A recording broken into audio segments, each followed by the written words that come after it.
We just hit a 10-inch gun at 1,000 yards with a 223 T3 Varmint sitting in an XLR chassis. This thing's just amazing. Oh, man. Man, let's show everybody how we did this. Well, as you can see out of the box, this is a great looking package. This chassis is very stable. We put our Tikka T3 Varmint, you might recognize it from our 223 performance project we did last year. Put it in the chassis, everything fit nice and tight. Can't wait to get it out to the range.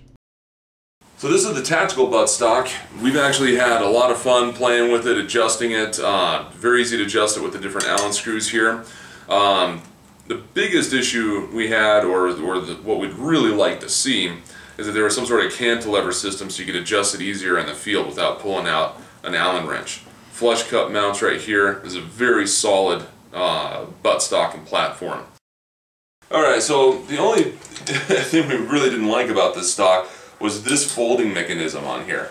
And the blockiness under here got in the way of the grip. I have some big mitts, and that was just right on top of my hand right here. Folding it was not very intuitive. It didn't always want to fold easily. This swivel right here just really wasn't useful. We'd much rather use the flush cups on the buttstock. The good news is Kyle has provided us with a second generation folder that's a push button design. We're going to install that today, and I think that will solve that problem. But this first generation folder we just didn't care for at all. So if you haven't seen our Performance 223 video, we've installed a 12-ounce jar trigger on this, just an amazing trigger. HSS tactical bolt handle on here. We just took this exact same gun out of that other stock, put it into this stock so we could test out the XLR chassis. We've drugged this thing through 18 inches of snow this winter.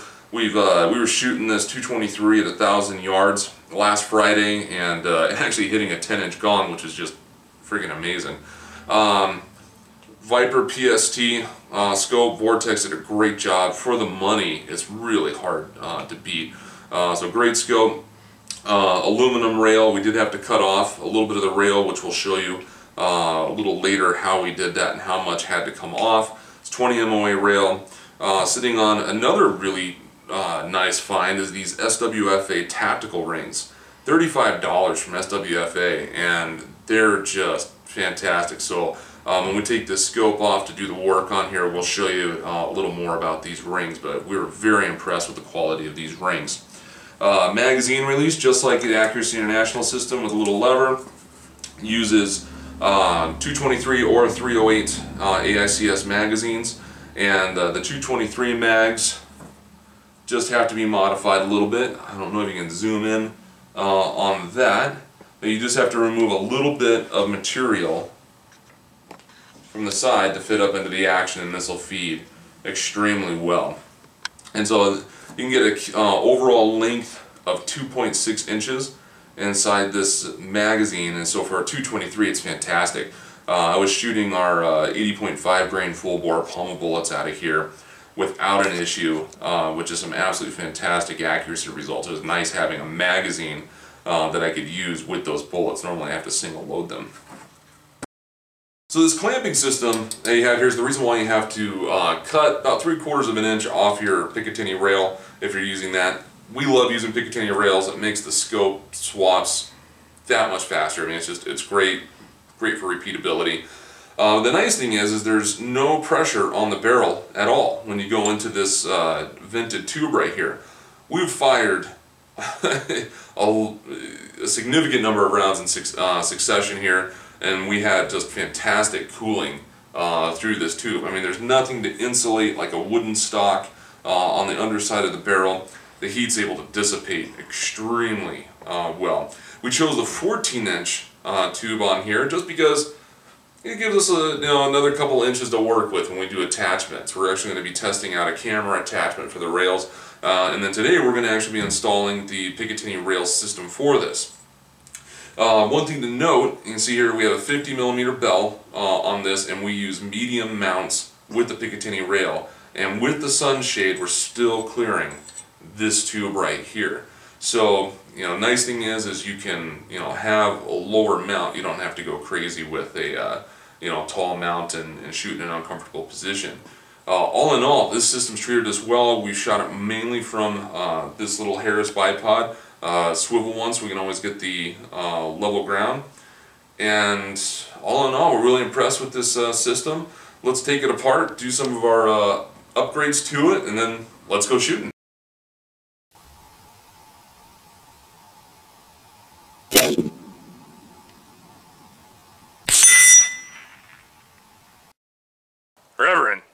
Reverend. So what do you think? That's really a stable platform. You know, the rear bag would have been nice, but it's still awesome. And I think in the field, the weight's going to give us a lot of stability on uneven ground, and where it might be a little rickety, the weight's going to hold her where we need it. I mean, like any gun, all your target guns are going to have heavier barrels for more weight, for more stability. And then in this case, the stock adds some of that weight for stability too. And getting the adjustability just right is really important. People don't realize how important that is. Now, you weighed this before we left the office. How much did that thing weigh? 13.5 or so? 13 and a couple of ounces, something like that. So it's not a light gun. It's not something you want to pack around the field. Well, adjustability is really important, because I'm noticing that because it's adjusted for Jason. Well, how about this, man? Why don't you fold it and fire it folded and see how it performs folded? Because that's one of the neat features of this stock, is you can fold this thing and shoot it folded. Maybe I'll get discovered and we could have Rambo 12. Don't get your hopes up, man. Hey, I got the perfect face for radio. Yeah, you do know that these days people go to the movies. They don't sit in front of the radio and listen to shows on the radio anymore. Oh, they don't? No. What happened? All right. It's Rambino. Rambino. All right. Well, I'm not going to shoot at that same group because I don't want to screw it up. You know what? This is going to sound funny. This is pretty darn stable. Really? I'm not kidding you. I'm going to have to shoot like this all the time. Plus, it won't make my face look so fat.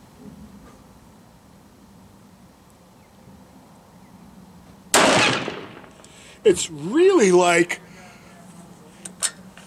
I'm not kidding you. Well, we haven't shot this thing folded yet, Never. So... Let me see where that went. 10 ring. Honest to God, it's right there. Well, cool, man. I'll keep on shooting. This is...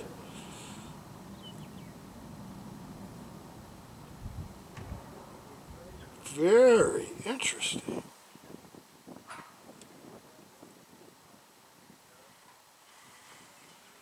It isn't as stable as when you've got the buttstock on. But it's surprisingly good. Well, you're really not going to shoot it folded in most practical situations. I mean, the main point of the folder is to make it easier to transport.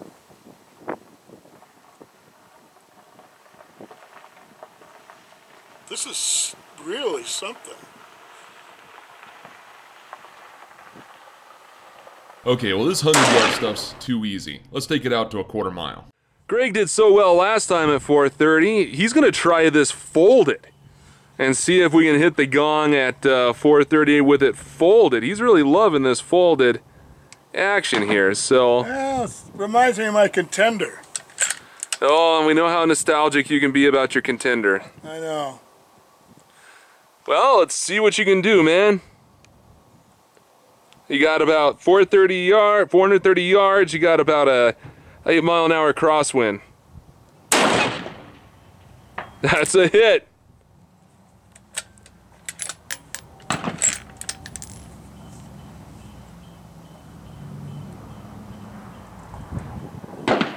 Whoa, that wind's picking up. Yeah, you're at 12.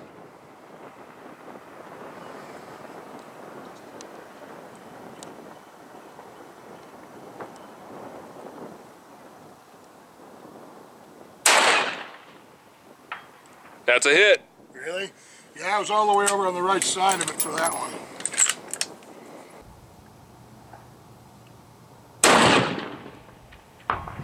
That's a hit.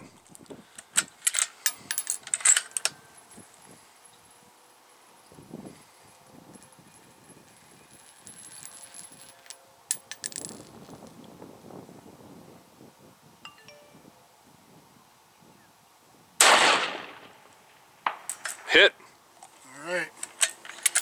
Well, the young guy goes 10 for 10. The old guy will go 5 for 5. There you go. Don't put too much pressure on yourself, man.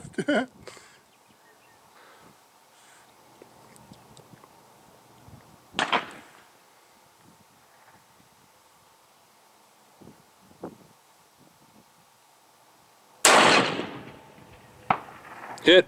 I think that's 5. That should be 5. Reverend. Look at that, Reverend.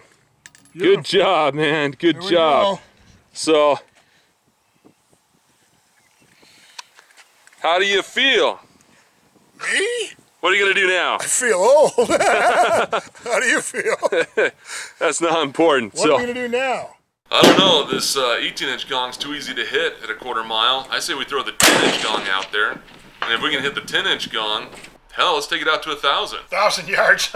You think so, huh, with a 223? What's the worst that can happen? We miss. It's your bullets.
Alright, so we're out here killing it at our 1,000-yard range.